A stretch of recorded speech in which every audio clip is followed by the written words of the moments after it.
आज हम लोग डिस्कस करेंगे अभी इस टॉपिक के बारे में। सिविल डिफेंस का ये टॉपिक जो है ये बहुत न्यूज में आ रहा है ना। And it becomes very important for us कि हम लोग सिविल डिफेंस को जाने आखिर होता क्या है। इंडिया का ये जो ऑपरेशन चल रहा है, ऑपरेशन सिंदूर, है ना, जिसके चलते इंडिया पाकिस्तान के बीच कॉन्फ्लिक्ट्स काफी फ्लेयर अप कर गए हैं। आप देख रहे होंगे कि पाकिस्तान की तरफ से ड्रोन अटैक्स वगैरह हुए और इंडिया ने उसका काफी मुंहतोड़ जवाब दिया है। But at the same time the central government has also issued advisory to the state governments, जिसमें उस सेंट्रल गवर्नमेंट ने कहा है कि the state should strengthen the civil defence. तो हम लोग अभी इस चीज को समझेंगे कि आखिर ये सिविल डिफेंस क्या है और किस एक्ट से ये रेगुलेट होता है। तो ये non military operation civil defence is conducted to primarily protect life, property and infrastructure in case of emergencies like war, आपका जो है other emergency like natural calamity. So इन सब के लिए ये सिविलियंस का एक फोर्स है जिसको गवर्नमेंट क्रिएट करती है और ये नॉन मिलिट्री नेचर का होता है। तो इसमें सिविल डिफेंस जो पर्सनल हैं, जो कॉर्प्स हैं, उनका प्राइमरी रिस्पॉन्सिबिलिटी रहता है कि they help the government in evacuation, in taking people to safer places. they help us, they help those who have been affected by the emergencies medical emergency में वो help करते हैं। इनका सारा कुछ जो है वो एक चार्टर प्लान किया हुआ है ताकि जो सिविलियंस हैं वो ऐसी इमरजेंसी में नेशन को हेल्प कर पाए। सो अगर बात की जाए ये सिविल डिफेंस की, तो हमारा जो इसके रिगार्डिंग लॉ है that is called civil defence act which was enacted in the year 1968. Civil defence act 1968 के पहले एक और एक्ट हुआ करता था जिसको मॉडिफाई किया गया। That was an act which was modified in the year 90। इसमें अगर आप देखें तो एक डिफेंस ऑफ इंडिया एक्ट हुआ करता था 1962। डिफेंस ऑफ इंडिया एक्ट को मॉडिफाई करके ये सिविल डिफेंस एक्ट 1968 बनाया गया और इसका एक फर्दर मॉडिफिकेशन जो है 2010 में हुआ, जिसमें इसके एम्बिट में नेचुरल कैलामिटी को भी जोड़ दिया गया।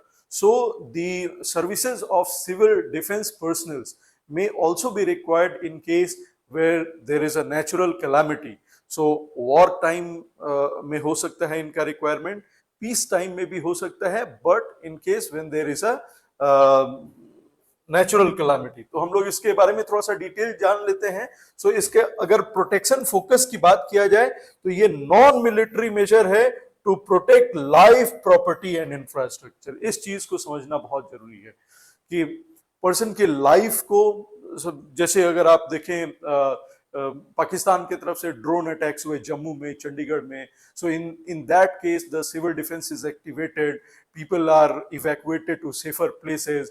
किसी को कोई मेडिकल इमरजेंसी आ गई तो ये पीपल ट्रेंड होते हैं टू हेल्प आउट।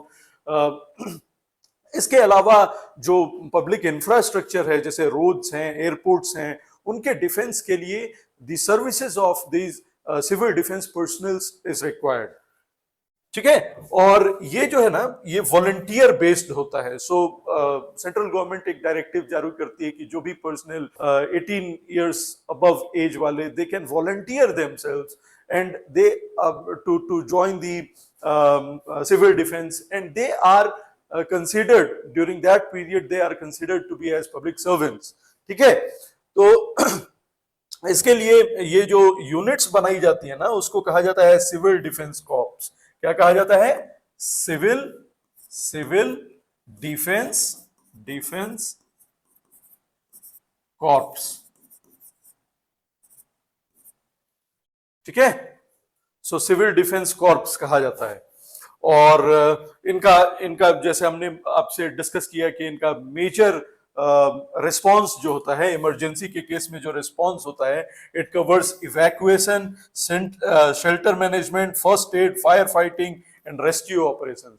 मान लीजिए बॉम्ब गिर गया और उसके बाद से पीपल को रेस्क्यू करना है ना। तो अब what is the difference between evacuation and rescue operation.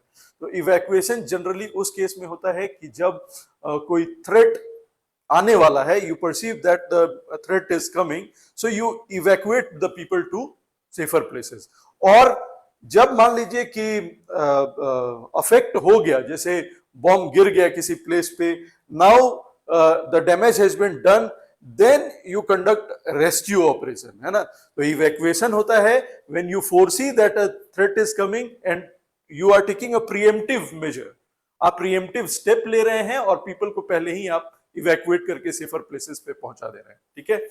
और रेस्क्यू ऑपरेशन हुआ कि जब मान लीजिए कि वो जो थ्रेट आपने फोरसी किया था वो मतलब the damage has been done, है ना। और उस केस में जो अफेक्टेड पीपल हैं उनको आप उस डैमेज साइट से रेस्क्यू करके सेफर प्लेसेस पे जाते हैं, जो अफेक्टेड हैं उनको फर्स्ट एड देते हैं और उनके लाइफ को सेव करने के लिए all the measures you take, ठीक है।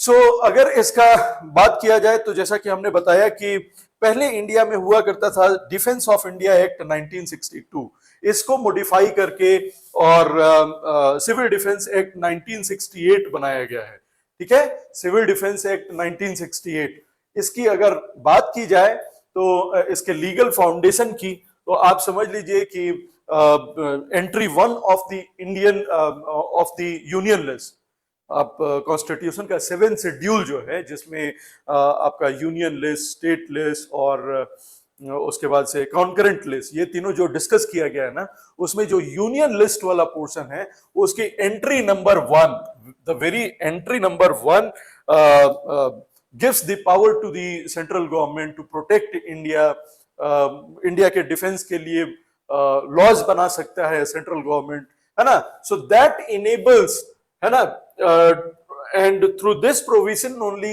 the Civil Defense Act 1968 was formulated, ठीक है। और इसमें ये एक्ट जो है पावर देता है टू ऑर्गेनाइज सिविल डिफेंस एक स्ट्रक्चर्ड तरीके से, ठीक है। अब अगर इसके डेफिनेशन और स्कोप की बात की जाए तो अगर होस्टाइल अटैक हुआ, अगर मान लीजिए कि जैसे अभी मोस्ट रिसेंटली ये ऑपरेशन सिंदूर में पाकिस्तान की तरफ से हॉस्टाइल अटैक हुआ, इनफैक्ट जब सीज फायर दोनों both the countries agreed on a ceasefire, वो सीज फायर भी तोड़ा गया पाकिस्तान की साइड से, है ना। So in case of hostile attack, इसका जो है that hostile attack may be through air, land और सी, उस केस में आपका सिविलियन सेफ्टी के लिए evacuation and emergency shelter is provided by the civil defence personnel, ठीक है। और डिजास्टर मैनेजमेंट के केस में जैसे हमने बताया कि ये सिविल डिफेंस एक्ट जो है, इसमें एक अमेंडमेंट करके 2010 में इसके एम्बिट में नेचुरल कैलामिटी या डिजास्टर, है ना, उसको भी इसके साथ जोड़ दिया गया, इसके एम्बिट में जोड़ दिया गया कि इन केस अब मान लीजिए कहीं अर्थक्वेक आता है या साइक्लोन आता है, उस केस में भी सिविल डिफेंस की जो है मदद ली जा सकती है, ठीक है। इनका प्राइमरी रोल इंफ्रास्ट्रक्चर प्रोटेक्शन, जैसे हमने बताया कि to protect life, property and infrastructure, ये इनका प्राइमरी गोल है।